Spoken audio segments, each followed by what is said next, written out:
Just only 13, and just the thought of me seeing him on the floor would never leave my brain.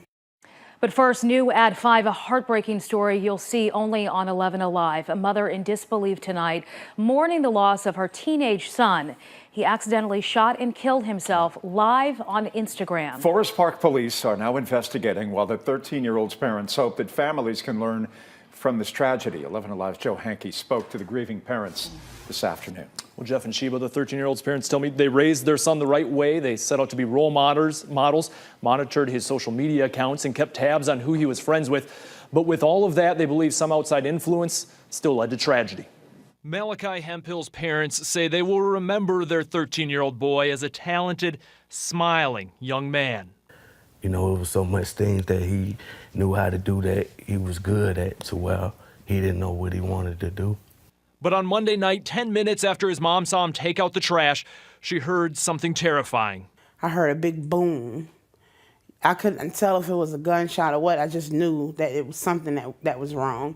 Inside their Forest Park home, Shaniqua Stevens and her daughter ran upstairs and began yelling for Malachi through his locked door, a door his mom says he never locked. We kicked in the door. We found him just laying there in a pool of blood. My daughter screamed and said, "Ma, turn his phone off." And as I proceeded to look at his phone, he was on Instagram Live. She says she did not know her son was on Instagram Live or that he brought home a gun, but believes he got it from a friend. As he showed it off on camera, his mom said he accidentally shot himself.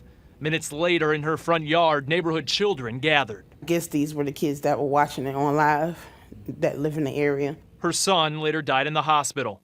Now she wants her son's tragic death to force parents to never stop asking questions, to know where their children are and what they're doing. Monitor their phones. Just monitor your children. More now than anything.